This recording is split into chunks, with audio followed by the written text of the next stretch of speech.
Hello, everyone. Good afternoon or good morning, depending where you are. I want to go ahead and respect your time and get started. I'm Melanie Frisco with CCBO, and I want to thank you for sharing your time with Community College Business Officers today.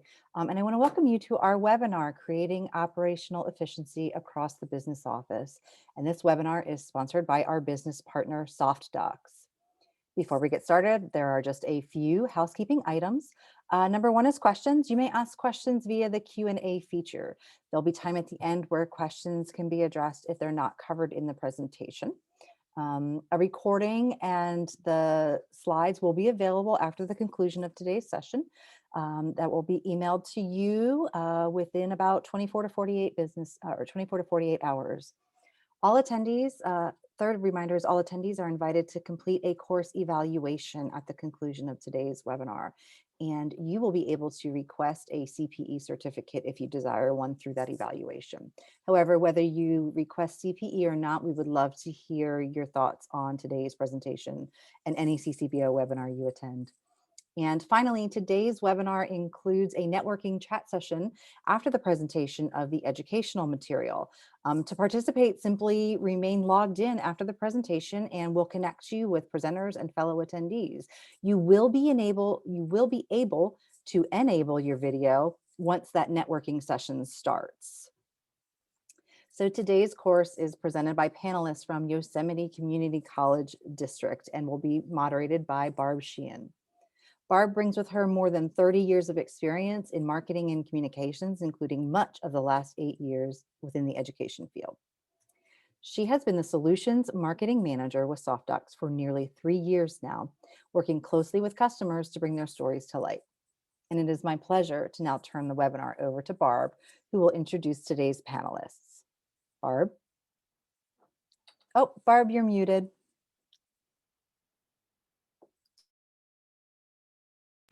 Thanks. Start out right. Well, thank you very much for the introduction. And really, my only duty today is to introduce you to the Yosemite team. And I'm going to do that by way of a little history.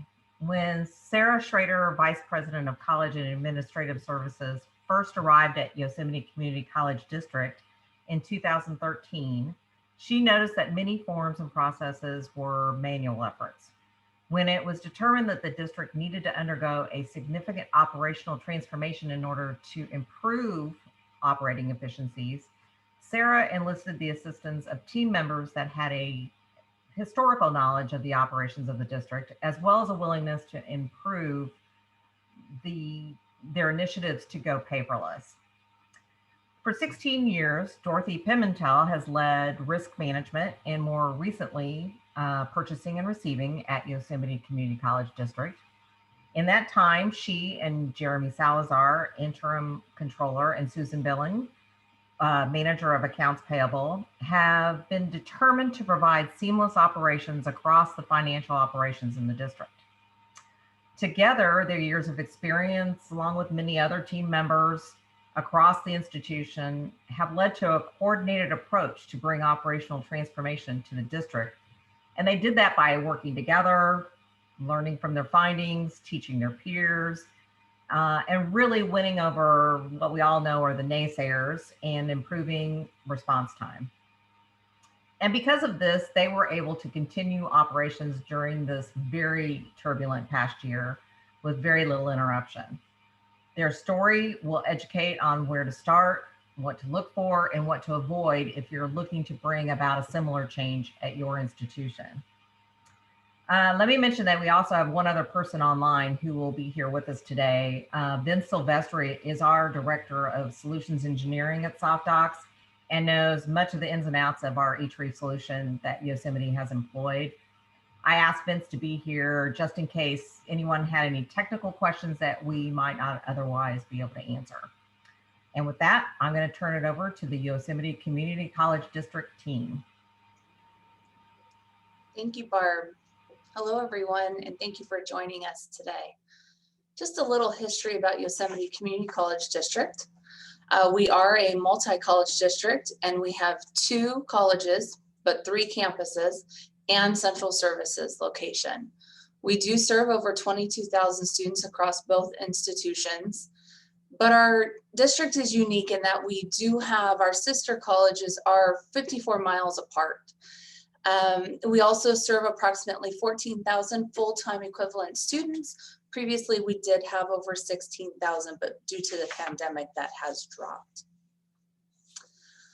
So why and what was the driving force for this transition from paper processes and forms to electronic forms?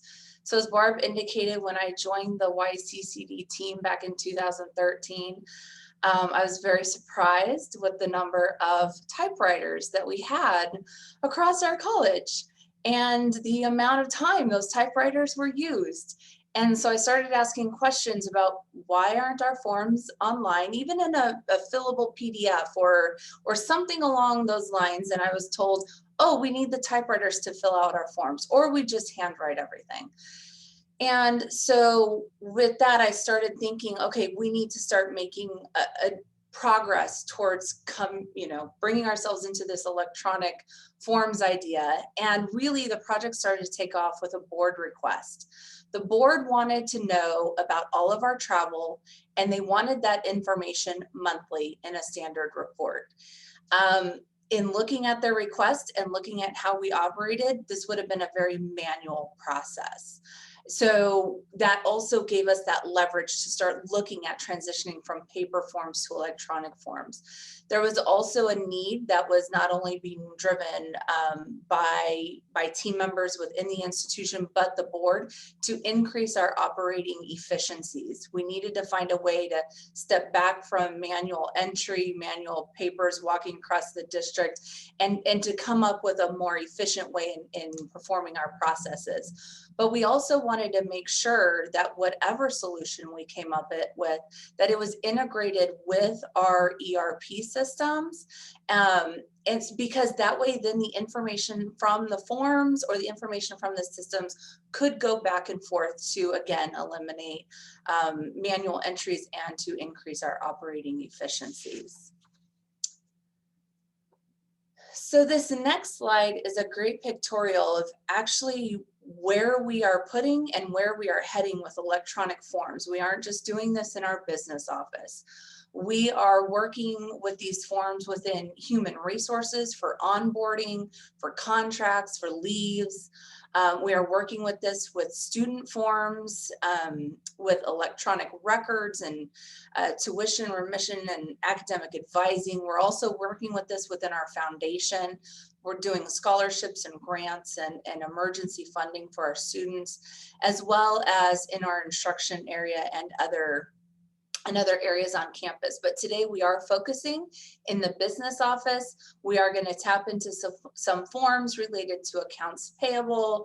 We'll mention forms related to accounts receivable, purchasing requests, travel requests, and things along those lines. So just so you know that this is just a very small view of the impact that we've had in implementing electronic forms in our business office, but please know that it's a much bigger project that encompasses the entire institution.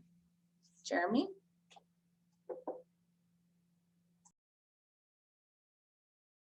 Please make sure you unmute. I was all ready to, and then still didn't do it.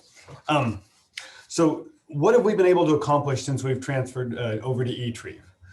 eTrieve was chosen as a replacement for our legacy system, which was a Highland OnBase, and the migration was completed back in May of 2020.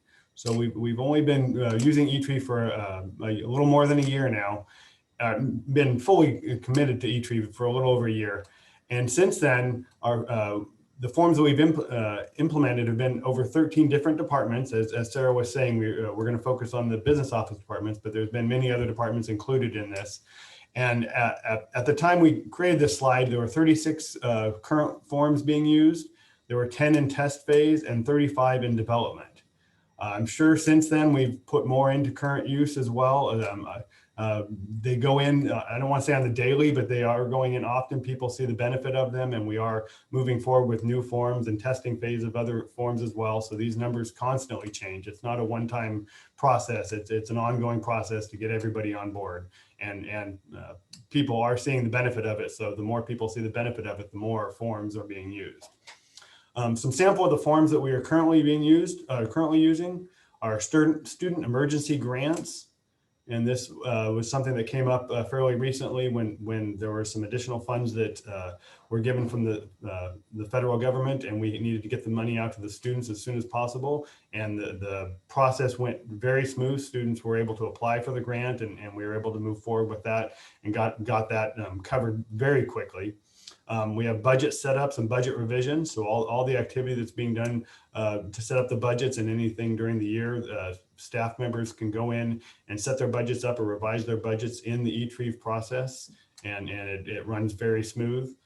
Pay claims, this is something that we recently set up. It was really pushed through with COVID because pay claims became a big issue when they were trying to get approved, and they were going through emails, and people were getting lost as far as where they were and who, if there was questions on the pay claim, it was going back to staff members for further information and getting lost as far as who needed to approve it. So pay claims got moved in here based on a necessity. Absence form, this is something that we just recently went live with in full. We had done a test mode, but now this month we went live, and it's everybody's praising those because no longer do you have to sign every piece of paper that's sent to you. You just you view it and approve it as a manager. It tracks other, tells you how much your balance is, and there's a lot of benefit to having the absence forms in there. Fee waivers, so student fee waivers are put in here. Travel requests, which we're going to talk about here in just a few. Invoices, invoices out to when we're invoicing granting agencies or other areas. Those invoices are done through the eTrieve process. And expenses and revenue transfers. So all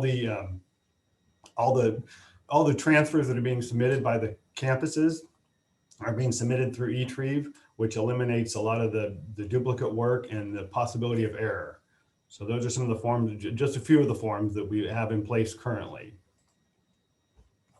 So some of the efficiencies that we've gained from moving into this process, the salary transfer form, which previously took weeks to process. So the salary transfer form would be submitted on a piece of paper, either typed in or done on a PDF. I think we had PDF version at that point, and they would fill it out and send it through, and it had to be a physical piece of paper sent to everybody, which took a couple weeks to get processed all the way through and then manually entered into the system. It now takes 2 to 3 days. So somebody can fill that out, send it through, and then they have the information in the system within 2 to 3 days. And budget managers now complete the form with little to no assistance. So the process has been created fairly intuitive. And so the managers understand it. It's easy to see, it's easy to understand, and that gives them empowers them to be able to move forward with the process themselves. The budget transfer form, which previously took 2 to 3 weeks, just like the salary transfer, now takes 2 to 3 days. So anytime there's a budget revision that needs to be done, it can be done normally within 2 to 3 days. Now, there are some cases where people want it done now for specific reasons. And in those cases, we can get it done in up to as little as 15 minutes. It takes a few phone calls, and you gotta let people know what's going on and make them aware that this needs to be approved, and we can get them done quickly. Normal process is 2 to 3 days, but that can be done quicker if need be.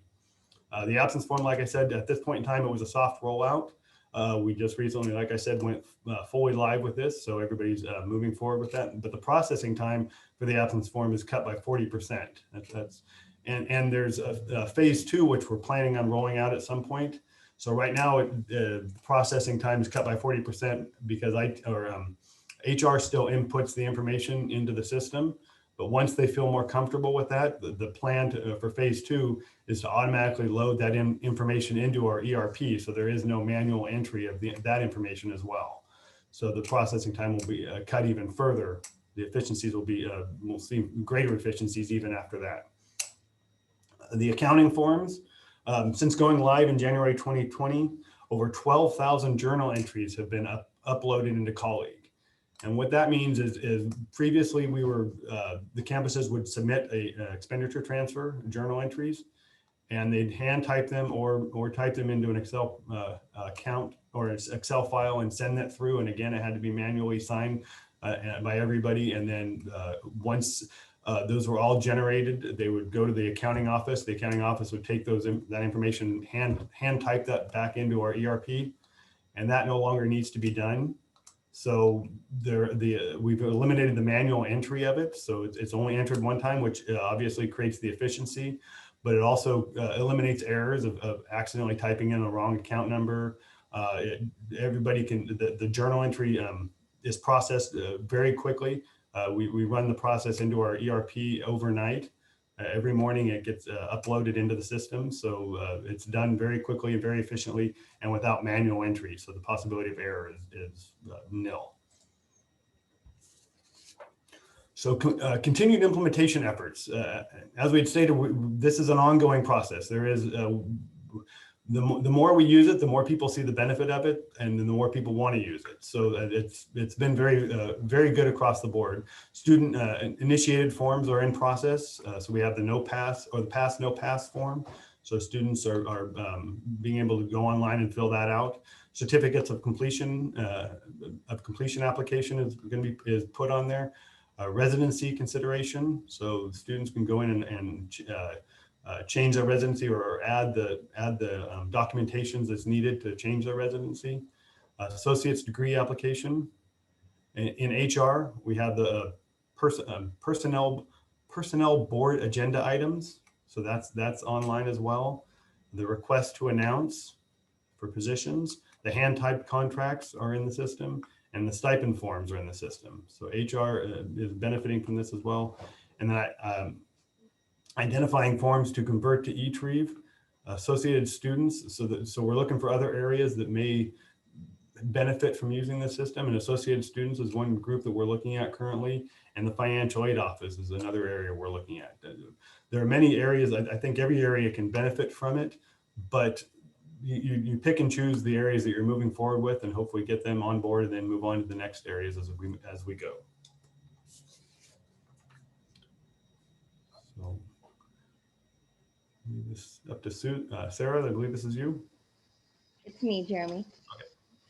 So one of the two forms that our accounts payable department has worked on and is working really well is the direct payment request form, where we departments can issue direct pays to vendors, employee reimbursements, or cash advances. So prior to having this form in eTrieve, the approval process was delivered by interoffice to our various departments. It was hard to locate where the forms were in the signatures or where they were heading. There was always a lost or misplaced DPR in transit. There was no other copies that was kept. It was the original receipts. It was everything that went to the various departments. Now with the new process, the initiator of the DPR is able to track where it is in the approvals. They can go into their history, find out who has it. If it's been stuck somewhere, if someone's been on vacation, they're able to at least know where it is at all times.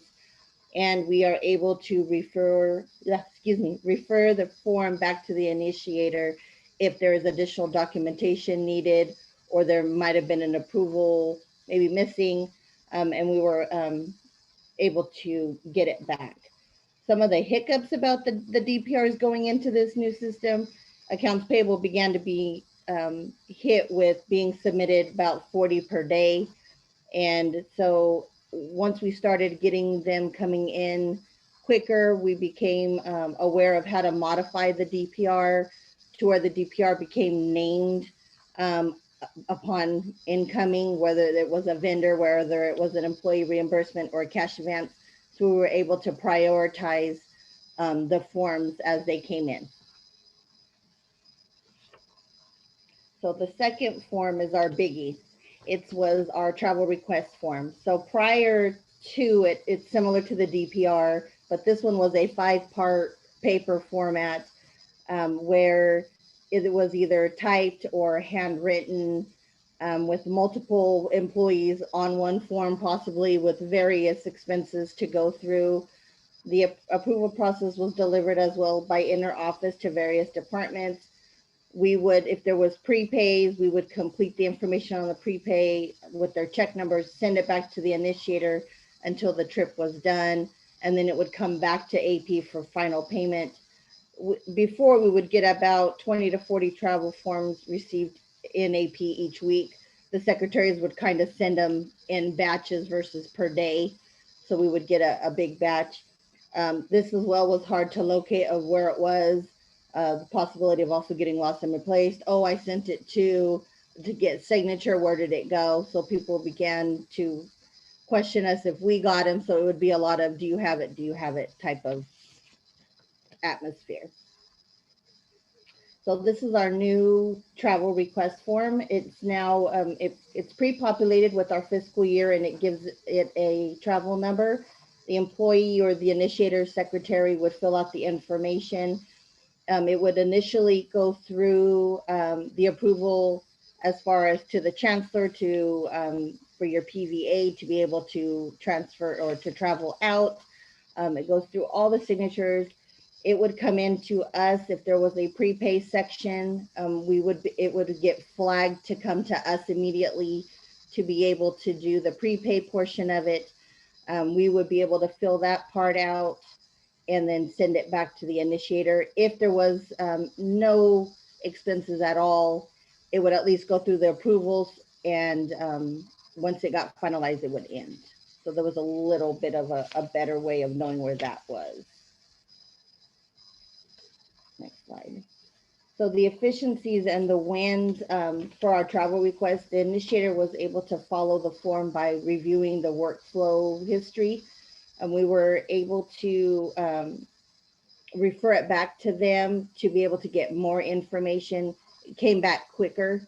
We were able to refer it, they would upload it, it would come back to us, and we would be able to process it without it being lost in the transit process. It was more legible to read. We only allowed one person per form, so it would be as also helped with our turnaround time when it was just the one person.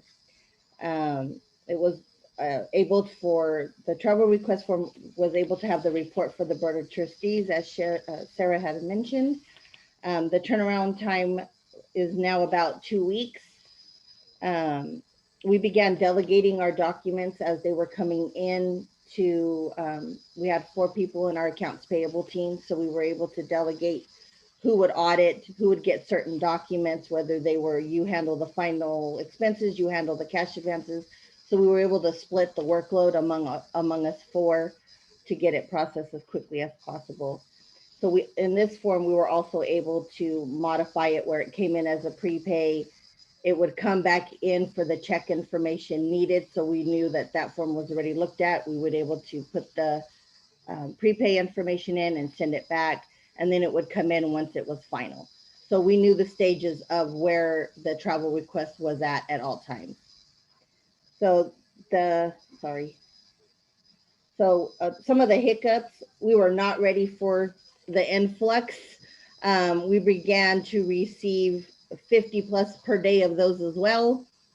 We always knew by Thursday, heads up, in E-Tree's come in, they're gonna start approving, we're gonna get hit, because it was always after the check run day. By a Thursday, we would get hit with the next 100 and some odd forms to process for the following week. So this is when we started to do our modifying. We just, sorry, I am, so we just began to so we began to audit it and to delegate our documents quicker. The only other hiccup as well was everyone thought that since you had it in one day, it would be turned around and processed the next day. They thought it was very easy, so why wouldn't AP get it done as easy as they got it done to get it in the system? So they didn't realize we had how many forms we were getting per day. So, but over time, we've just tried to keep them at a 2-week window unless it was a big priority.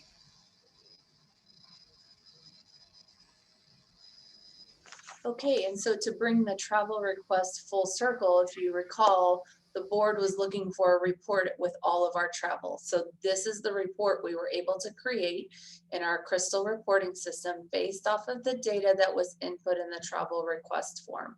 So none of this is manual. All of this is coming from the various boxes of information that were on the travel request form. We are able to create reports based on that information. This is just one example because this is the report that the board wanted. So basically what we're able to do is create a monthly report. We run this report anytime the board has questions about who's traveling, where are they going, why are they going, where is it being charged to, how are they getting there, and the estimated cost. So they were very happy when they were finally able to receive this report that they had requested. So this was able to show them that the investment that we made in purchasing the eTrieve solution was well worth it. Jeremy? So training the trainer. Jeremy, before you go on, there was a question on that, and it says for travel requests and reimbursements, how are receipts attached in order to be reimbursed? I don't know if Susan actually answered that yet or not. No, I can answer that really quick if you don't mind. So in eTrieve, there is an upload button.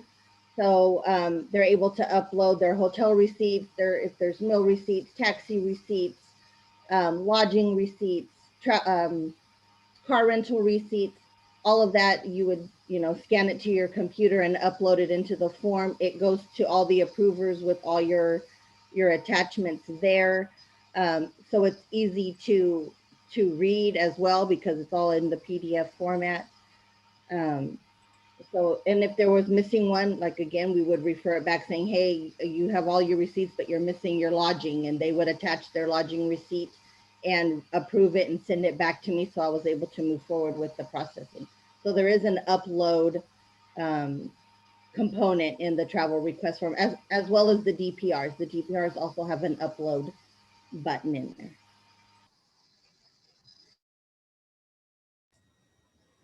Thank you, Susan. So the approach we took when we were moving forward with this was the train the trainer approach. So we didn't want to have just one or two people that were dedicated solely to designing the reports. So what we did was we trained a few more people in there, so team members can create their own reports. We have end users that know their product, that know what they're working with, and know the results of what they're looking for, and they understand how to create a report. And from what I understand, it's not that difficult to create the basic report. So what they can do is go in and come up with the design, and then we have advanced users that are programmers, and after the report has been created and they know what the report needs to do from the end user, they can hand that off to the programmers, and the programmers are going to add the bells and whistles to the reports. A lot of the reports are very simple. Some of them can be reused, like the application for the grant that we were discussing earlier. That one can be used multiple times, take the same basic idea because it's not that difficult to design, but then reuse it for other options. Some of the reports are much more difficult, and the programmer can add those bells and whistles to them. Like the auto population field, which when we looked at the travel request, it auto populates some of the information as far as who is submitting it, and gives you the travel request number and some other information. The workflows are designed by the programmer, so the programmer has to work with the departments to understand who needs to approve the report and what that workflow should look like, so they can go through and design the workflow.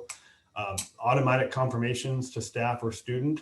So there's once we get to there's confirmation that it's been fully processed. It comes at the end of some of the reports, and whether that goes to the staff or student, letting them know that what they have submitted has been approved, and they can move forward with that. Or there's different areas within the workflow that the confirmation can happen. So it's not just at the end. The workflow is very flexible, and they can put different ways of notifying people in different areas in the workflow. And we'll go over the workflow here in just a few and see how that works. And the forms are dynamic. So what that means is we have multiple campuses, and the district office and the central services. So once, if you choose one of your campuses, for one report, the questions might differ based on which campus it is or other answers to questions. So those forms can be dynamic and not just limited to a PDF version of the same report saying this is all that you have.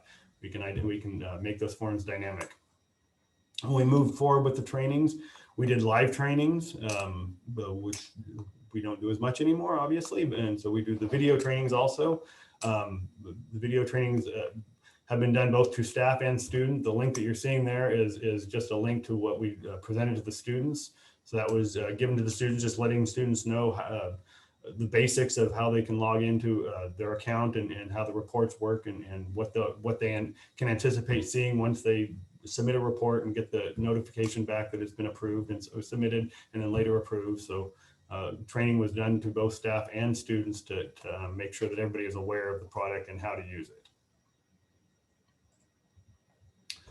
So the workflows, as I said, they're very flexible and customizable. So you can build multiple workflows for one report. So each campus has different requirements for who apply or who approves reports, whether it goes to the president first or the vice president or different areas. So we can build that into the workflow so that we're not questioning who gets it next. It's automatic. Some reports have different workflows as far as who you can choose, but some of them are just set in stone. And once the end user submits it, goes to the next person and on until it gets fully worked through the process. Like I said, each college has its own workflow for many of the reports, and that's handled through the workflow and central services as well, which can be different. We have the workflows are very robust. So workflow approval to a person, so we can go to the next person in a line, or it can go to a group of people. So if it's not sure that one person's always has to be the approver, it can be somebody within this group. We can set the workflow up so that it's a group of people and one of those people has to approve it. It can be based on, it's conditional, so it can be based on information within the form. So depending on how questions were answered, it can be approved differently depending on how they've answered those questions. It allows a submitter to approve, a submitter approver to decide who sees it next. So there's options in there. Like I said, some of them are set in stone and this is the only path you can take. Other ones you can choose who the next approver is. So if you're submitting information and you know it needs to go to a specific secretary, let's say, then you can choose that secretary of that department and they can approve it and then send it on to the next person. So it can be set, the workflows can be set in stone or be more flexible. They can return back to the submitter or prior approver. So it can be set up so once we get to the end, once we finalize and it's been approved, we can let the submitter know that it's been submitted and approved. And that can be someone inside or outside the workflow. So we can also send it outside the workflow and then it comes back into the workflow. So the workflows are very flexible and customizable, and which has been wonderful. And it's a blessing, and it's a little difficult because when the programmer sets up the workflow, they need to know everything about it, which is part of the I think part of the difficulty there when she's setting it up. She has to know exactly who gets it, and that's been some of the more difficult aspect of it is the workflow when they get a little bit more complex. So as an example, here's one of the workflows. This one's for the eTrieve travel request. So notice that this one says it's for Columbia. So for Columbia, we start with the employee and the programmer is the one that sets these up and they set them up just like this. This is through the eTrieve process so that they can visually see who gets it next and where it goes. We can see that when the employee submits the for Columbia, when the employee submits the request, it goes to the primary supervisor initially, and that's identified through colleagues. So it's tied to the information that's in our ERP as far as who is responsible for that responsibility code, and then it goes to that specific person. From there, it goes to facilities, and then you can see here if we have if it's $1,000 or more or out of state, it goes to the president. Otherwise, it moves along this path and it goes to if it's PEP funds, it's going to go to the vice chancellor of HR. And if it's not PEP funds, it's going to go over to the vice president of the college. And then it has this other path depending on whether it's out of state and those areas. So you can see that once it gets through, then it gets finalized. So that's the travel request for Columbia. And then here's the same report travel request, but this is if it's an MJC report and it has a slightly different path depending on different criteria. Ultimately, it gets approved at the end, but it's just not quite the same path, and it's depending on who the staff member is when they submit the report. And then again, we have the travel request, and this one's for central services. So same report, just different process for moving forward with getting approval, depending on how that one works. And it's very, like I said, robust and flexible as far as getting who needs to approve it and when they need to approve it. And then once you get to the end, it's all approved.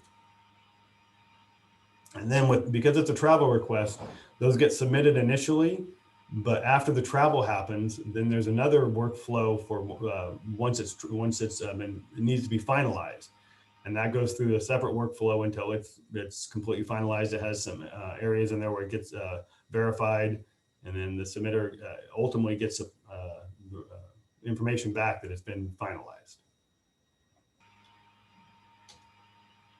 Hey, Jeremy, Yes. there is a question on here, and I believe you said it, but just to reiterate, if an approver is on vacation, can they set it to have someone, a designee or someone approve on their behalf? I believe so. Sarah, just to verify, yes.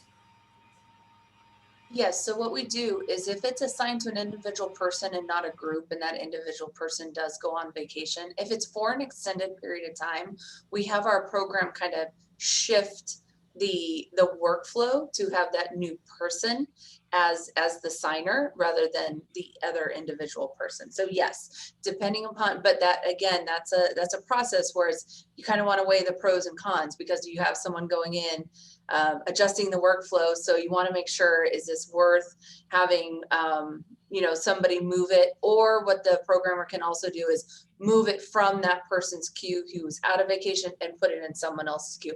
But again, right now that's a manual process. So that's something on the back end that we're working on. But yes, you can get it out of someone's queue and move it.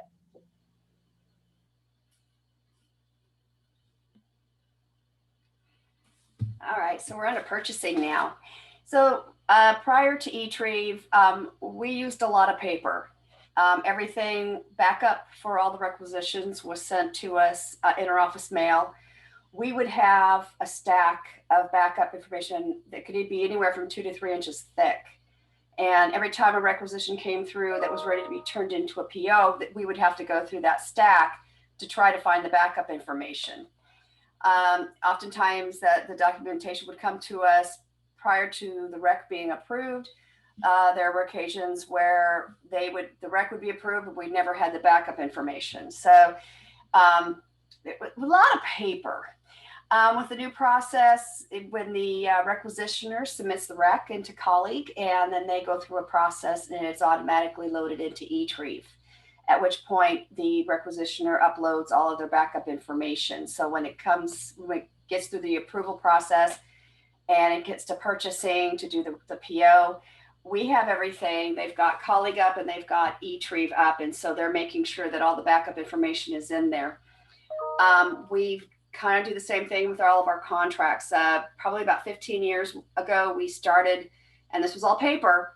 Contracts had a cover sheet, which had a brief description, had lines for people that would approve it. And this would go to be routed through various administrative levels at the colleges. We were ensuring that the colleges knew what some of the departments were doing. With eTrieve, and then the downside of being everything paper is oftentimes it got lost. So it would be sitting on someone's desk, or it got misfiled somewhere else. So with eTrieve, with the history option, the person that submitted it, they can go in and see where it is in the process. We have a very quick turnaround, and working remotely, this has been amazing because I can still be working from home and still be able to review the contracts. Once I submit it, it goes to the VC of the secretary to the VC of fiscal. And then they obtain the signature from the vice chancellor or the chancellor or the interim controller. There is no guesswork on this now. Change orders was another area. Again, we would oftentimes have a stack of those. And the problem that we had prior was by the time we got in to do the change order, there was no funds in that account. So we would have to contact the department, tell them we can't do this because there's no funds.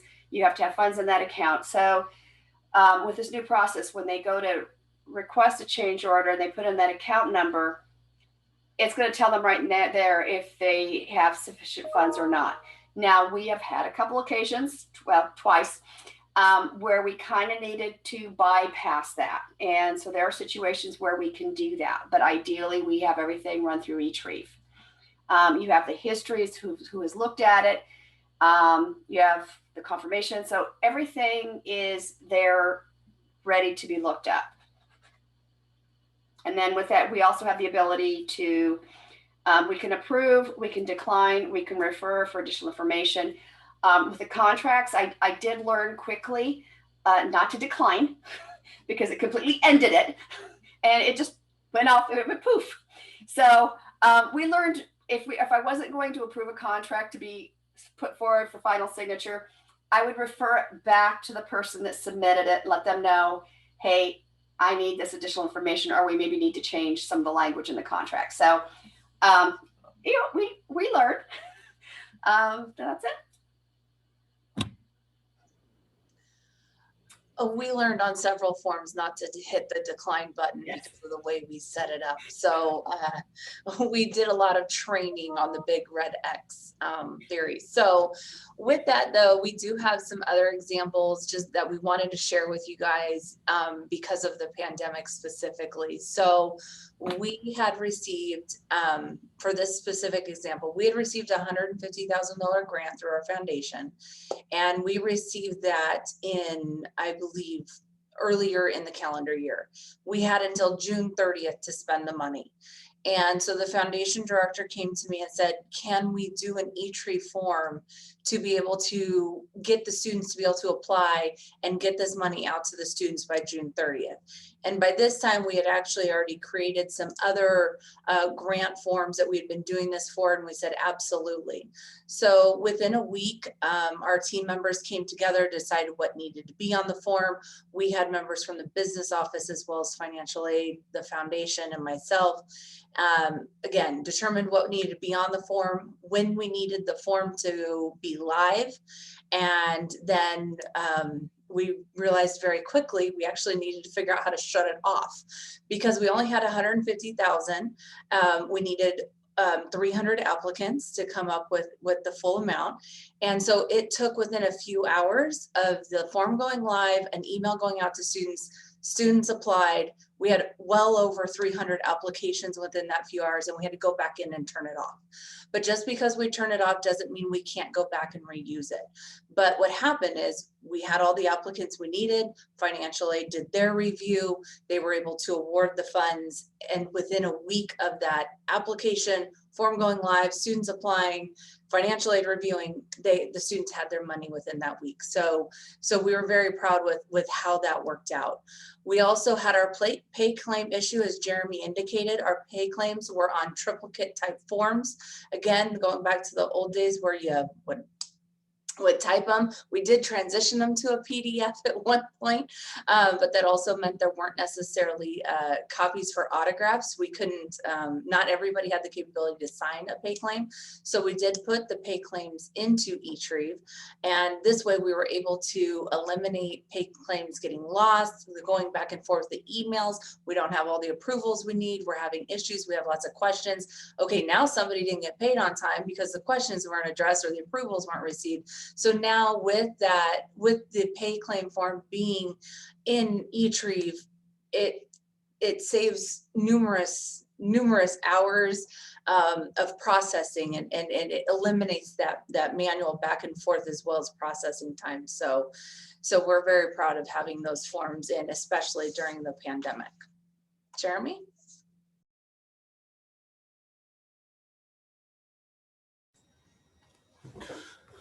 So little recap of what we've already discussed. Some of this is, but the integration of the content and management solution, which is what we went from Highland, which was strictly for storage of electronic devices, and we moved into eTrieve, which covered that, but also did the integrated forms, did the workflow, and the content management solution. So we got the product that we had before, along with many other options, which was great. So now everyone knows where the form is in process. There's no questions of who needs to approve it. Is it stuck on someone's desk? Where are we? You can also add notes in there. So like we discussed, you can refer it back to somebody, but within that referral, you can type in notes that say, here's what I need, and here's why you're getting it back, or here, whatever the notes need to be. You can put those within there. So when you look at the history, you can see what questions people might have had. There's the flexibility, like we discussed, there's one form for both colleges, or depending on answers that are questions that are answered on the form. There can be one form with multiple options. Data can be stored in a separate table for reporting and statistics. So we went over the one report we did go over today was the travel request form, and for the board members, and that information was pulled directly out of the system, so that we could create that report without any manual issues. But you could also bring in from all the other reports, and if there's anything that need to be tracked, you could work that into the report so that you can pull in that reporting information. It integrates with our ERP, so this reduces the manual entry, also stated it reduces our errors. Like we talked about, there's 12,000 entries that we've done. I'm sure it's way more than that already, because it continues to grow. They're being done daily. But that's account numbers, which I'm not sure about everybody here, but our account number is 25 digits long. So every time someone types in an account number, that's 25 times they have to touch their keyboard, and all that is eliminated. It's brought directly into the system. And like I said, we're trying to get other areas to do that as well, but when they need a comfort level, our HR, we want to get the absence forms to automatically load into the system, but we need HR to feel comfortable with that as well, because they want to see how it's going to work. But ultimately, the information goes back and forth. The information gets populated from eTrieve, from Colleague, our ERP, into the forms.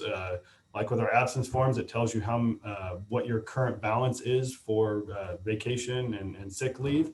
So it tells you what the budgets are for when you're doing an expenditure transfer. That if there's not enough budget, it'll tell you what the budget is. So it eliminates errors that way. So it validates the information and verifies the data that's in Colleague, and makes sure that, okay, there is budget for this, so we can move forward with it, or whatever it is. So it's back and forth. The forms are automatically filed into content, whereas before we would get the form, and then we'd have to, if the student was filling out a form, we'd receive the information from the student and have to scan it into the system, into our prior OnBase. And now when the student automatically fills it out, that automatically gets loaded and basically scanned, but it's filed into the system. So we no longer have to scan or index the information. It's in there.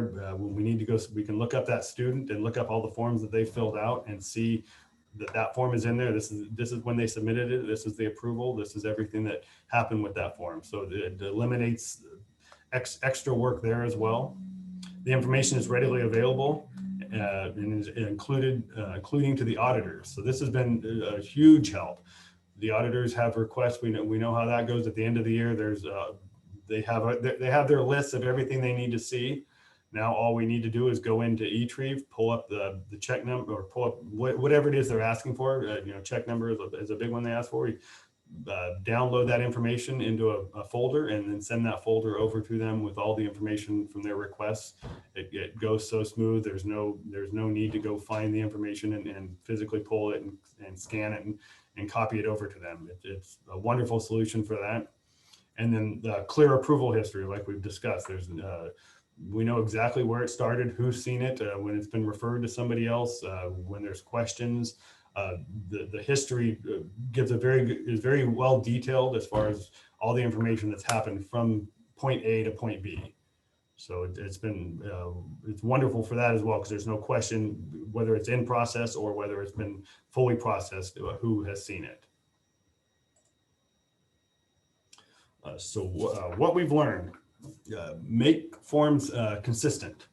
So try and the more consistency you can build into the forms, the better, because people get used to a specific look and feel.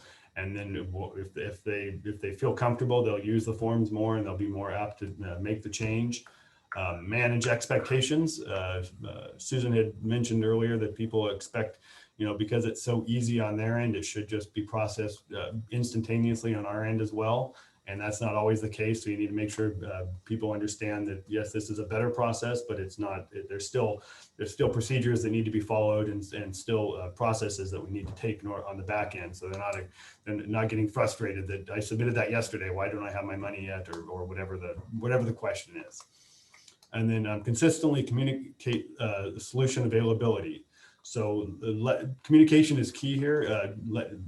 Anytime there's change involved, people, some have difficulty, some people have more difficulty than others, and we have to make sure that we communicate those changes and how it works. And anytime, as we said with the consistency, if it's consistent, people will get used to using it, but anytime there's still change, we need to communicate that change to staff members so that they know it's coming and they understand it. If there's questions up front, they can ask, because it's a lot easier to ask questions than get frustrated on the back end after you've already tried to use the product, and then you're frustrated, and then getting those questions asked is a little more difficult.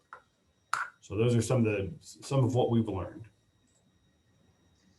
Okay, so I know we're quickly running out of time, so I'm going to run through these next couple of slides. In terms of next steps, we have been able to meet with the development team from SoftDocs to talk about what we need. And what we need is to be able to allow third parties to access to be able to approve items. So we need vendors, parents, contractors to be able to access eTrieve so that when we put a form in eTrieve that needs those approvals from those outside folks, that they have the ability to access that. And I am happy to say that we are making great progress on that. So I'm looking forward to implementing that, because that just means we're going to continue to put more forms in eTrieve. And I know Dorothy will love that as well. And this has definitely helped us as we have been in remote operations, as I'm sure many of you guys, for well over a year now. If we did not have these electronic forms, I am not sure how our paper would have continued to grow legs and walk around our institution, which it has in the past. So we are just going to continue to put more forms in so that we can continue with the remote operations. And then also, this is a web-based solution.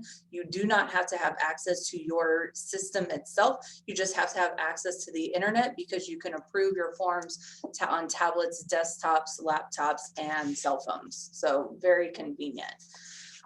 For the next slide, just what to look for in a solution. I wish I could say that there's going to be a solution out there that meets every single criteria that you have and that you put out there. But really, the reality is that you need to find a solution that meets the majority of your needs.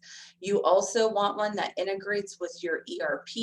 You want one that has amazing customer service that will work with you, alongside of you, as you implement this. Because if you have that partnership with them, they are going to, you can relay, hey, we need to be able to do this. How do we do this? And they might be able to have that. Where if we say, here's what we would like to do, can it do that? And actually, SoftDocs several times said, oh, never thought about that. If we tweak this and this, we can make that work. So having that customer service has been really important to us, because it's helped us actually, I believe, implement more than we have intended to in the short time that we've been doing this. So it's been a great partnership. And also it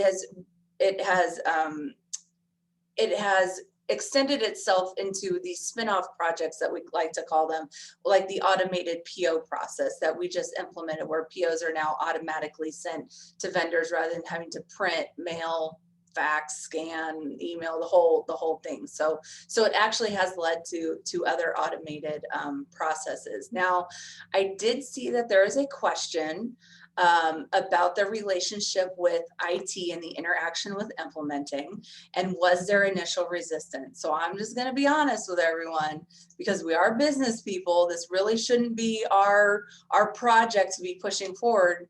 So yes, there was resistance, but the reason that the business office, and myself and my team were the ones to lead this charge is because we had consistent turnover in IT, especially in the leadership roles. And so I convinced my former boss, the Vice Chancellor of Fiscal Services, I said, hey, we need to get this done. We can't keep waiting for somebody in IT. We in fiscal actually have an IT team member who's a programmer, and she has been amazing throughout this project. And she is the one that said, we can do this over here in our space.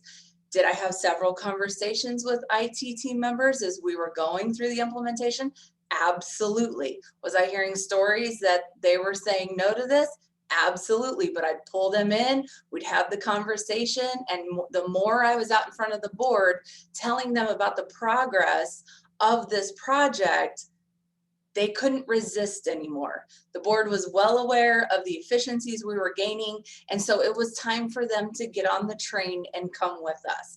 And so I was very happy when all of the back conversations finally decided to drop off once they realized, like, this is a district-wide project. The board is well aware of it. We're putting a significant investment in it. And once they started seeing the efficiencies gained, they were like, oh, so now in meetings, I'm hearing that IT's going, I think we can use eTrieve for that. Let's go, let's go work with them. Let's go partner with fiscal and see if we can build something like that. So it did take a little time.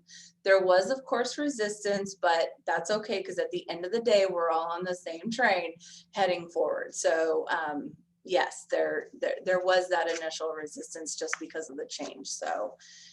So with that, I don't know how much time we have left, but if there's other questions and if we can't address them now, our team will certainly be sticking around for the networking session next.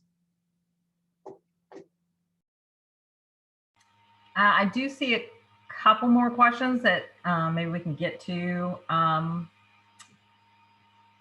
Well, you already answered one of them because it was very similar. How did you get people on board with changing processes they have done for decades? You talked about the IT side, but I'm assuming there were people in the fiscal department that you had to convince as well. Yes.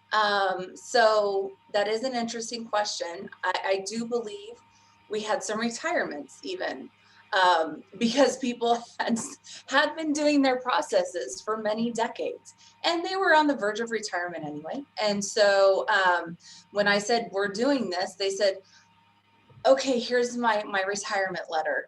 And that's okay. That is okay, right? Because we need folks on board that are going to move with us. Now, what we're finding is if you don't communicate, people get cranky.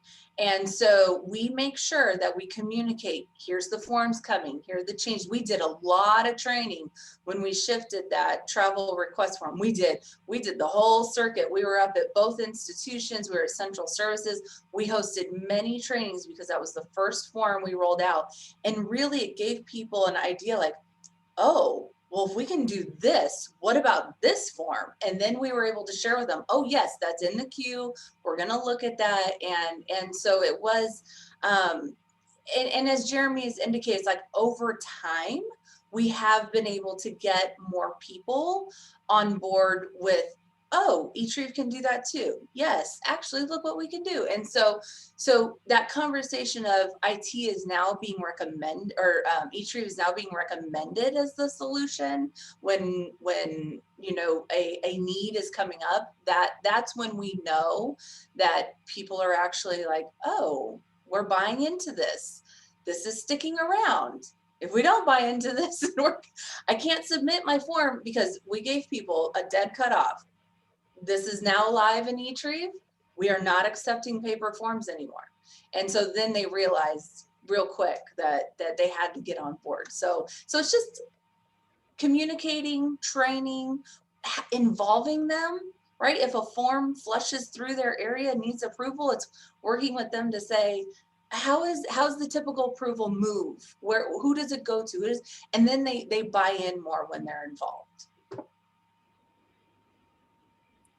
Excellent. I'm going to go ahead and it is 3 o'clock. So I do want to go ahead and move into the next phase of this webinar and just say thank you so much to Barb and Vince and Susan and Sarah and Dorothy and Jeremy. This was a wonderful presentation and we appreciate you sharing it with us. If anyone has any more questions, hang on to them. We're going to go right into our chat session. I want to thank all of our members and guests who took the time to attend this course. Remember, our next webinar will occur on June 22nd, and you can register for that at ccbo.org. Just a little bit more housekeeping. And evaluation will be sent to you this afternoon, and you'll be notified via email when the course recording is available. And if your schedule permits, please remain in the webinar to join a networking chat with your panelists and fellow attendees. If you need to leave the webinar, you may do so at any time, and we'll see you in just a moment. So what I'm going to do is I'm going to go ahead and make you all, enable you all to share video and audio. Thanks.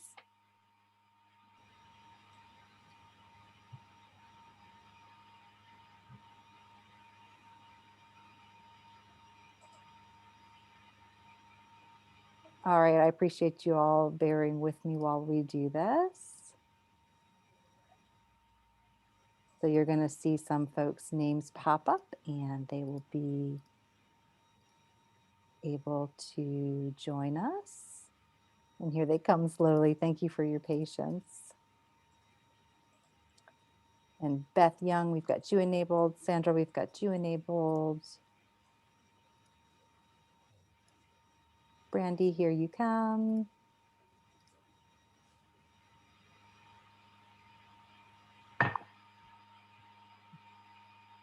There's everybody. So who's got questions for our panelists or our sponsor? Well, first, this is Beth Young. I'd just like to introduce myself. I'm the current CCBO president, and I just want to thank each of you for doing this presentation today. I wrote down a lot of questions, so if there aren't any others with some, I have plenty to ask you. But first, we'll open it up to see if there's some questions from the group. This is Sandra. I do have a question. We actually, our college has been on soft docs, not our office. It started with human resources and admissions, financial aid, that area first. So we're just now in the process of getting the opportunity to jump in. Accounts payable, payroll, student finance, kind of our office of finance, business office area. I'm kind of third on the list of, so I'm in the process of thinking about, not just me, but me and our team, we're thinking about how we want to do things compared to how we do them now. Did you have to really take a step back and say, okay, this is the way we've done this for however many years, many years. And like you, we have many people who've been doing this for 5, 10, 20, however many years. How much, because we're looking, we also use Colleague, we're looking at how we do things now and how we process things now, but I'm trying to take a step back and say, how can we do this better? You hate to use a system to manage how you're doing your business, but how much of that kind of searching did you have to do? A lot. Yeah. A lot. And the approach that I made sure in communicating with team members was, I don't care how we've always done it. I really don't, because honestly, it's not efficient. It's what do we need out of our solution? Do we really need 10 autographs on a travel request form? Let's ask ourselves that. And it was funny because we have the 2 colleges and central services, it was always the finger pointing. Well, they want the 10 autographs and they want the, and when I brought everyone around the table, they were like, oh, you mean you don't want those? We can only have 3 if we need. Yes. So it really is deciding at the end of the day where you want to be, because more likely than not, you probably haven't changed your procedures in those 10, 15, 20 years, right? And so we actually enlisted her prior title was auditor, our district auditor, and she's now a director of accounting, grants, compliance, and a whole lot of other things. But we had her come into these meetings because people's version of what was needed versus what was actually needed versus reality was very different. So having her actually come and say, oh no, we only need so-and-so to sign and so-and-so to sign. That's all the auditors are looking for. And then people are like, oh, great. And so having those conversations up front, because what you don't want to do is implement a new solution with the old way of processing, because it doesn't gain you anything. So yes, a lot of conversations about looking at the form. That's what I told people. I said, we don't need this form to look the same. Do we really need all these questions?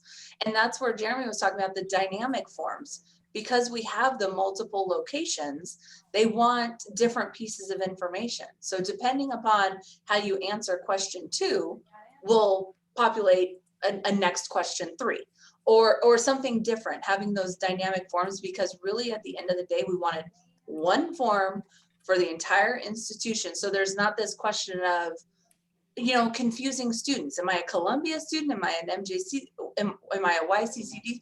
It's at the end of the day, you go to that form. There's the name of the form, and then they go out to it. So spend a lot of time in really diving into your processes and procedures to figure out where you want to be, and then you can use the solution to get you there. All right, thank you. And one other, along with what you were saying, is don't try and recreate that one report, which I think a lot of people initially say, okay, here's a report. I just need to recreate this PDF in this environment. And that's not at all what you want to do. You want to say, what do I actually need from this? What functionality can I get from this? How can I make this work better? How can I get information from colleague into this report that would benefit, or going back from this report, what do I need to put back into colleague, and how does that relate? What calculations can I automatically do? Definitely do not recreate the same report, because that's not, like Sarah said, that doesn't create the efficiencies. There's might be some benefit to it, but that's not giving you the benefit that really is out there. I think also we had another client that I met with and did a webinar with recently, who they were really initiating a lot of this at the beginning of the pandemic. And so they needed to get out a lot of forms fast, which they did. But then when summer came around, what they did was they spent a lot of time evaluating what they put out there and looked at, okay, what can we do to improve? What do we not need? What can we do? Probably not the best way to handle it, but in that situation, it worked out the best for them, because they were able to get a lot out fast, but then go back and kind of reevaluate and clean everything up and make it better.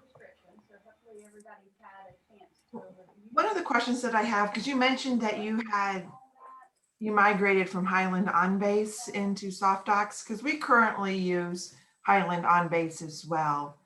And, we're looking into whether we upgrade to, I believe it's a Perceptive Content. But I was under the impression that the Highland OnBase could do this same process of creating fillable forms and integrate with colleague. So I'm just curious as to why you chose to go to SoftDocs. What was the benefit of that as opposed to the Highland OnBase? Yeah, so actually Highland and SoftDocs were the 2 entities that responded to our RFP.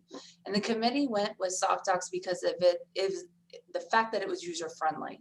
We wouldn't have to rely on strictly IT to create forms, to create reports, that it had that usability, and it was very clear and easy to follow for us to do that train to the trainer approach, where, as Jeremy indicated, we have people across campus in various departments that are able to create a form.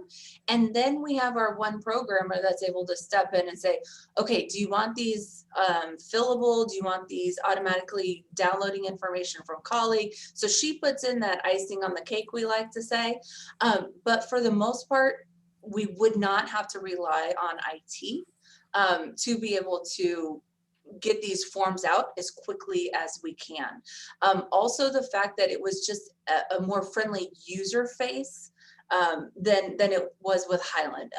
It's much more clean, easy to follow, easy for an end user to go in and fill it out.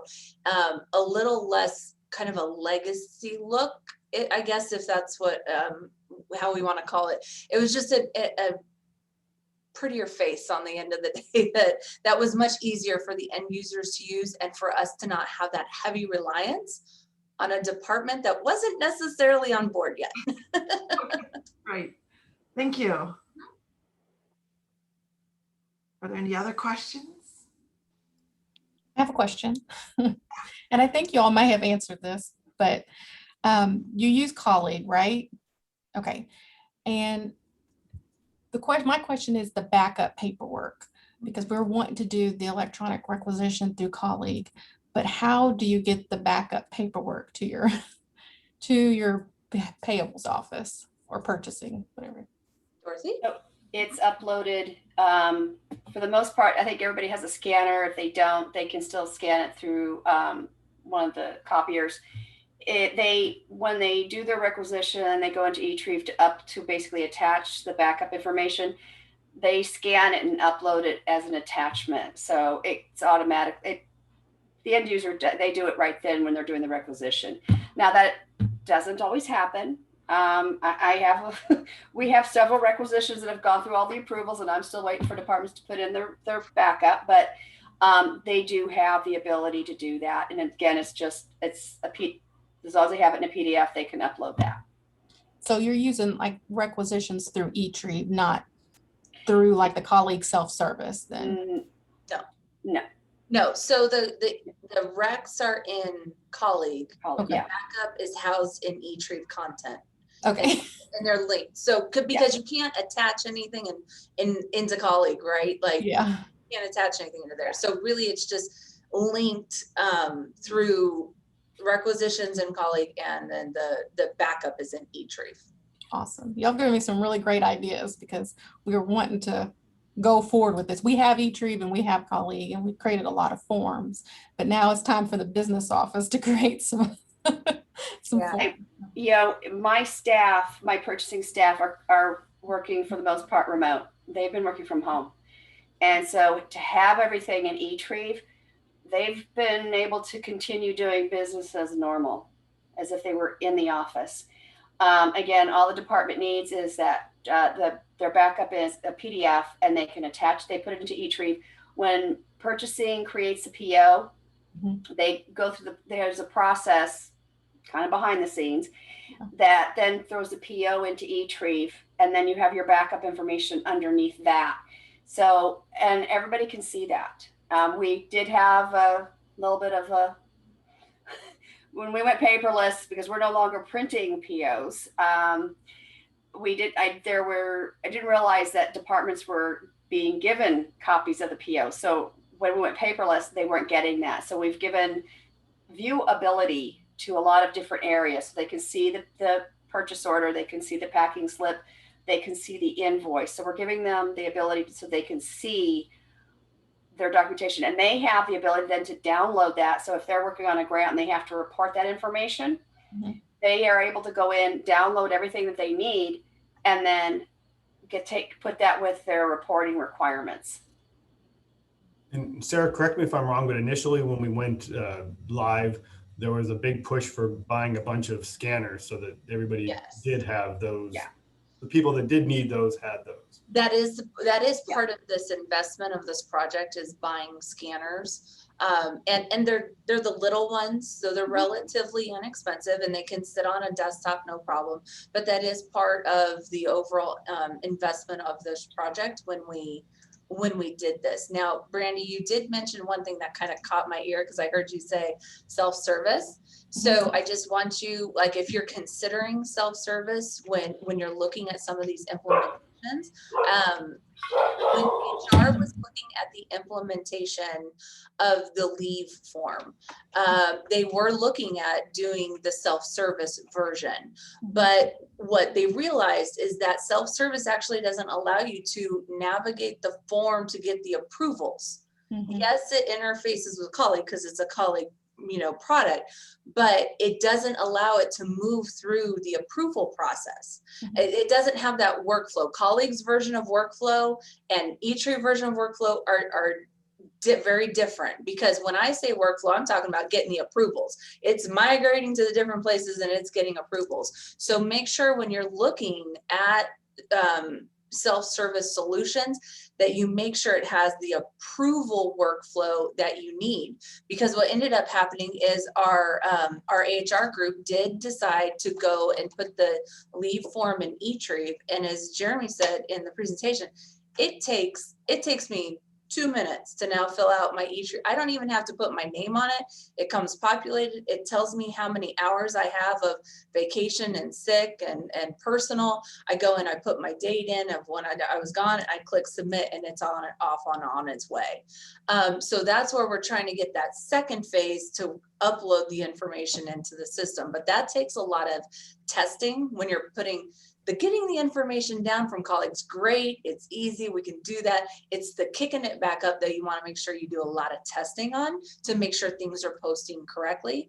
But we did a lot of testing with our accounting forms, and as Jeremy indicated, we had saved manual entry of over 12,000, but that was within less than a year, and that was back in January. So we've had many months of entries since then that we've not had to do either. Awesome. So is the only thing that you're having pushed back into colleague is journal entries at this point in time? At this point in time, it's the journal entries, it's salary transfers that come through, those manually go back up. So yes, right now at this time, it's the journal entries, but we do have the intent with the student forms as well to be able to populate that information that's on the student form back into colleague as well. And all of that is capable. It's just testing the heck out of it before we start putting stuff back into our system.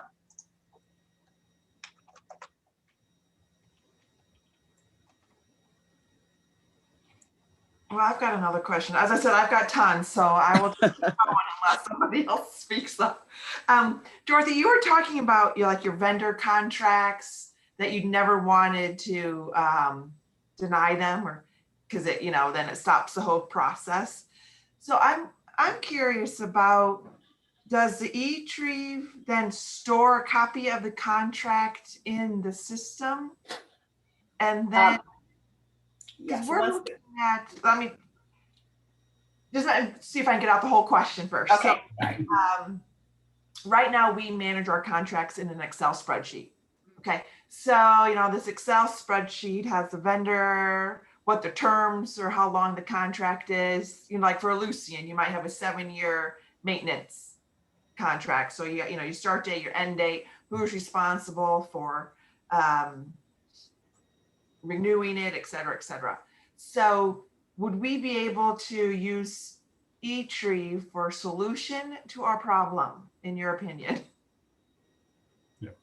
So the contracts are uploaded back into eTrieve so that they flow through eTrieve for the approvals. Once I approve it, then it goes to the executive secretary, to the VC. That individual will print them out, because we don't have electronic signature yet. Okay. I'm hoping to get there someday. We get it signed. That comes back to purchasing, and then the girls will hang on to that and work with the department to get a fully executed contract, because that's been one of the problems that we've had historically. Is I have a VC's signature or a chancellor signature on a contract, but I don't have a signature from the other party. And so my staff then are communicating with the department. They're getting that fully executed agreement. And especially if it's tied to a requisition, my staff are pretty tough. They're like, no, we can't process this rec until we have a fully executed contract. We get those very quickly now. So then they take that, upload that into eTrieve, and it is attached to the vendor. And there's contracts have their own file. And so everything is in eTrieve in that respect. Now, there are some contracts that we have that are not in eTrieve. There's an Excel file that we keep, and they are placed there. And then my staff are working on creating a OneDrive folder so that we have access to those files. That's been one of the things that I've been dealing with lately. Is I've had people asking for contracts that were maybe back in 2015. And so we have them, hard copies, in the office. And so we have to go in and try to find it. And so one of the tasks that I've given my staff is, when we're slow, they'll be going in and scanning all those documents that are in there and getting them into the OneDrive folder alphabetically. So then we still have a way to access them. Right now, all contracts that are put into eTrieve are tied to a vendor. And so there are some where they're just not in the system as a vendor. I'm hoping that we kind of come to figure out how to resolve that, and so that we can get everything there. But it's a work in progress. So if I can add to that, Beth, because you asked about that decline button. So Yeah. that decline button is because of the way that we internally set it up. And so once you hit that decline button, it was gone. toast. So we changed that once we realized what was happening. After a few declined items that were suddenly gone, we did change how to work that button. So internally, you can determine if someone hits decline, does it go over into this other kind of recycle bin that we can keep track of? So it's all in how you want to set up that workflow. Your question about tracking or having a report or whatever that looks like, what reporting solution do you have that you use? Informer. Okay, so we use Crystal and we use Croa. We've only really created one report because that was the report that the board wanted, that I so lovingly named the $500,000 golden travel request report. And so when we created that, it's because you can take all those data points that you're filling in, like I'll go back to the contract cover sheet. So you can take all of that information and build your report with that so that you can track it in something besides Excel. Because those become data points that you can create a report for. Also, all of the information we're doing through eTrieve is housed in content. It's our electronic content management solution that we had typically used Highland for, and we transitioned everything. So we have the eTrieve workflow, forms, and content, which is great because it has a place to land once everything is completed. And that's the space that people now can go out to look at their completed contracts, POs, invoices, journal entries, and people can go out and view those items there as well. So I hope that Dorothy's team actually scans them and uploads them to content. Yes, they are going into content. Yes, they do go to content. Yes. Okay, so Keep forgetting that there's the central and then there's content. So yes. yeah, so the information that we're keeping in this Excel file, we could just put it on the contract cover sheet, like what department is responsible for it, the term, the length of the contract. Because what happens now is it's like all of a sudden, oh crap, this contract is expiring in 30 days. And if we don't want to renew it, you're supposed to give a 90-day notice. And, it's just an all manual process. Yeah. So I'm thinking, based on this information, you could put all of that on that contract cover sheet. Yeah.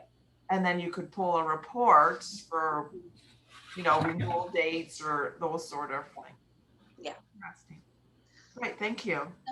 I noticed K.E. Stellar, are you still there? I saw your camera on. Did you have a question? Oh, you're muted. You're muted. I put my picture up and forgot to unmute myself. Some of my questions were answered when Beth had asked the same questions. But I do have another question about how long the implementation took from when you initially talked with SoftDocs and when it was actually finally implemented. And I know you're still ongoing, but how long did it take for you to really get it going? So we signed the contract. When I looked it up, I think it said like September of 2007. What did I say it was, Jeremy? 17 or something along those lines. 2017. Wow. Yeah. 2017. Wow. Is when we originally signed the contract. We've been using that travel request form for a few years now.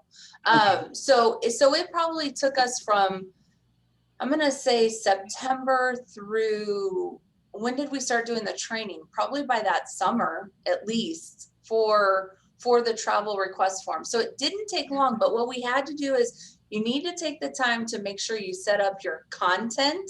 Mm-hmm. Because you need to have a place for your forms to go. If you just start creating forms, then you that's great, but you have no place for it to land when it's done.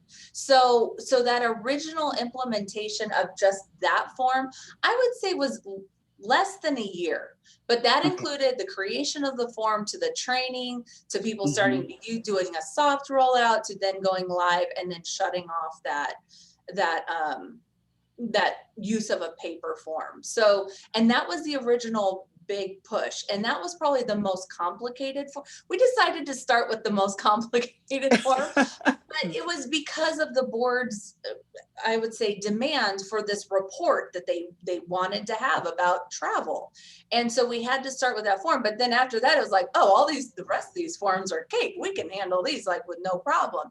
So we started with that form with the most complicated workflow because it's different between the three institutions. But, and it is this ongoing effort. Now, we did have to migrate everything from Highland over to SoftDocs. And so that took time too, because we didn't do it all at once. We did it as we went out to the various departments. It's like, okay, this department's also using this. Okay, we're going to now shift them and we're going to look at their forms. Okay, they're implemented with forms and content. Okay, now we're going to go over here and we're going to do the same thing. But we did have a goal that, okay, we need to transition all of this because we're paying for 2 licenses now. So now we need to make sure that we get everybody else off of Highland so we can shut that license off and not have to do that. So yes, there was, and again, I would say we're implemented, but we're just putting more into it as we go. So it's definitely with COVID, it changed our priorities because we had a list of form priorities, but then I was like, oh, pandemic. Oh, we need these forms on right now. So it kind of shifted that, but at the end of the day, we're still tracking, rolling out forms. HR jumped on board. They put their form, it took a little bit of time, but they put their forms in. But yeah, we're getting there. I'm hoping to hit more of the student forms when we're able to do that third party access. And then we're also going to be tapping in and working with instruction as well. And just so you know, I just got an email saying I have an eTree form to approve. So you just popped up in an email saying you click it, you check on you do it, and you hit approve, and you're done. Set those to go over to a separate folder. Oh, did you? Because you get an email every time you have something to approve. So I just put them in a separate folder and know I need to go in every day. I have one more question, follow-up question. Did you use the SoftDocs consultant to help you initially to kind of brainstorm and help, especially when you're meeting with the colleges to talk about the forms that you want, just to give you some help in terms of making sure what SoftDocs can do for you? Yes. Was there a consultant available for you? That was part of our contract. So the majority of our contract was actually consulting time. It wasn't just the cost of the software itself. So we actually, we still have many hours and left on our contract, even though we signed this back in 2017. We still have a lot of hours because we haven't needed to tap into them as much as we thought we would.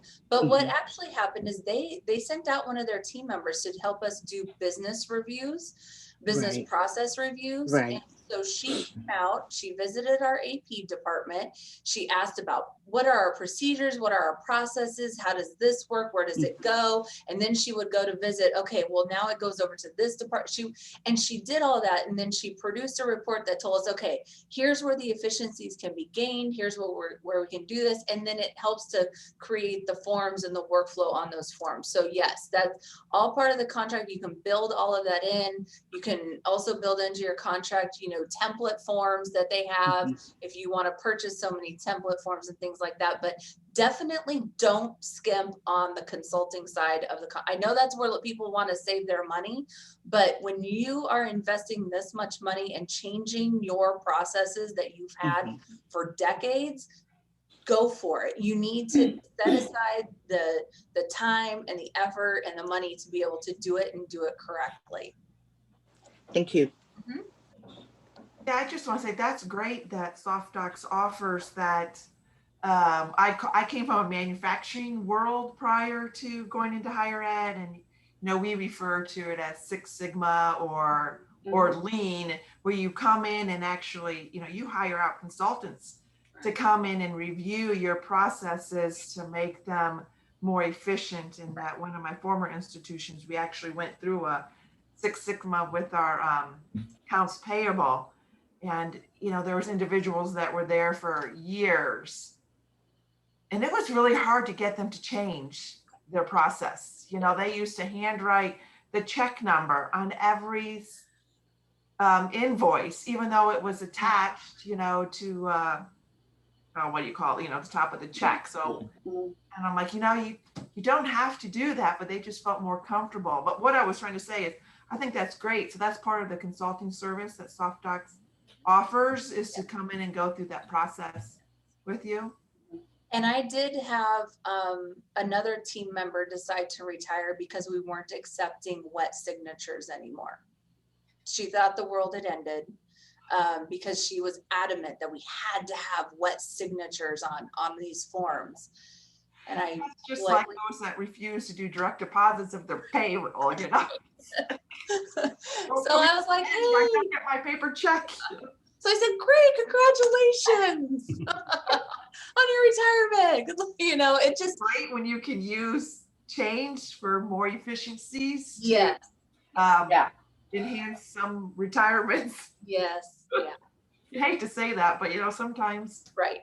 Better for but you need those fresh set of eyes and perspective on things in order to, if you have people that are coming in, like for myself, I worked at a former district, I was a former auditor, and I came in, I was like, Dorothy, why are you typing on a typewriter? What are you filling in? I'm not a good typewriter. And hey, by the way, did you take a typing class while you were in, like, we used to talk about it all the time, but it was just kind of like, what's happening? Even the simple conversion of trying to move it to a PDF was like, oh my goodness. And so it's just really hard to get that traction. So having the board say, we want this, I was like, great. Now I'm going to use that as my ammo, and we are doing this. Sorry, folks. And there was no option to fail. Absolutely no option to fail. And so that's why we just kept rolling at it, and we asked more people to get on our train, and some jumped on willingly, and others were left at the station until we came back around and picked them up, and and then they jumped on. So it was it's very good to make sure that you have the backing of people higher than you, much higher than you, when you go to implement something with this much change. Yeah. And like Sarah's area, I had, I think actually during this time, I ended up taking on purchasing and receiving. So I had staff, I had my first day, I had one person turn in their retirement paperwork. When we were implementing eTrieve for the PO process, I had one of my purchasing ladies, she was like, I'm done. She retired. I've had one of my others. So I have one person left in my department. And she says, well, I don't like change, but I'm going to do it because I want to continue to work. So she got on board, and, she bloomed into a pretty good employee. But I have all new staff. And when we went to the, to eTrieve for the POs and the backup, I had an employee who had only been with us for 6 months. She created the PowerPoint presentation, and she was actually doing the training to the other departments and answering their questions. And so she picked it up very, very quickly. And she's probably my number one person creating POs. So that's awesome. Yeah, and in my area, I came into 3 members that were there for over 15, 20 years. So when I became their accounting technician, within about a year, that manager decided to retire right when the talks of this eTrieve coming on board. She took that as, it's time for me to go. And when another team member became the manager, we worked together on implementing these two forms as a team. She brought me in as just more of the doer and helped the manager because she was still kind of new as management, but we double teamed as far as what we both wanted to see. And she ended up retiring, but before she retired, there was another coworker that was getting freaked out over the paperless concept that was there working for the district for 30 years. She decided to leave. So then we had a new employee for that position. The manager that I was under was like, it's time for me to go as well. So I was able to get that wonderful position. And now I have 3 staff members that we're getting ready to implement this paperless project. And we're all a little scared for the paperless point because we've all been in the AP, most of us 15, 20 years. And we're like, well, what do you mean? No more POs and no more this and no more that. But we're taking it day by day. Yeah, we have our little struggles on the inside and we're like, darn nabbit, why did we go paperless? But we're like, this is where we're at now. Now, how do we change our files to accommodate the paperless? So I have people that are willing to change, even though they're scared. One's like, well, I don't know. Now the PO's in there and we don't have it here. And what do we do? And I'm like, it's okay. We can still show the auditor if they ask for a PO, they ask for the packing slip, if they ask for the contract, if that's anything they ask for, I can download it for them. So it's all in there, no matter if it's all linked. It does link an invoice with the key field. The invoice will link to the packing slip, will link to the purchase order, and will link to the backup of the purchase order. So you have all 4 streams all in a link. So if I click on an invoice, I can, down below, it'll show where the purchase order backup is, where the PO is to pick up on any of those items. So it's become a lot easier. It's just where it is the harder part to deal with. But now I have all new ones as well as we continue on this. But I was part of how do we make the DPRs work? And how do we make the travels? And I was the guinea.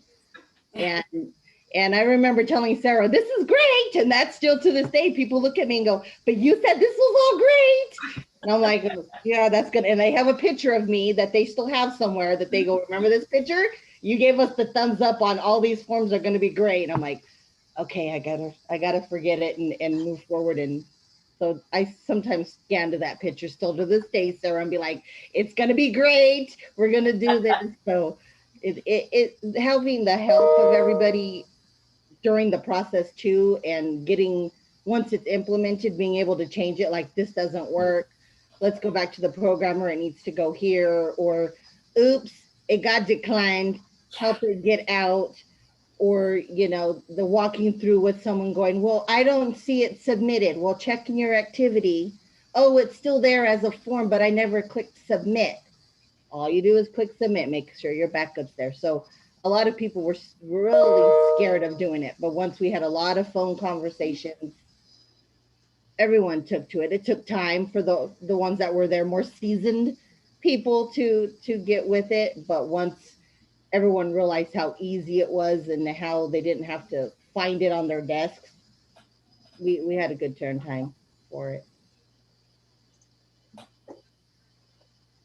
Yeah, I know we have gone past our 30 minutes. So I just want, on behalf of CCBO to thank everybody for joining us, especially Dorothy and Sarah and Barb, Susan and Jeremy, and sharing your experiences with us with your implementation, what you've gone through, your lessons learned with transitioning from Highland onto SoftDocs. I've learned a lot, and I probably will have some more questions that I will get your contact information. So don't be surprised if you see some questions from myself or from my executive director, Ellen Olson. She might have some further questions as well.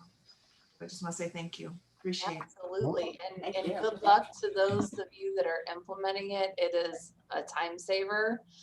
You like we said, you might run into a few hiccups here and there, but don't give up on it. Just do the tweaks you need to make it work for what you guys need. So it's definitely worth it. Agreed. Thank thank you all so much for joining us today. And just for those of our attendees left on, just want to let you know, I will be sharing contact information with our panelists so that you can reach out and continue to ask any questions. This has been a wonderful dive into a product like this. And I'm so glad that you were all able to join us. Thank you for your extra time today. And I hope everybody has a wonderful morning or afternoon. Bye, everyone. Thank you. Thank you. Have a And great one. Bye-bye. thank you. That was wonderful. Thank you. Thank you.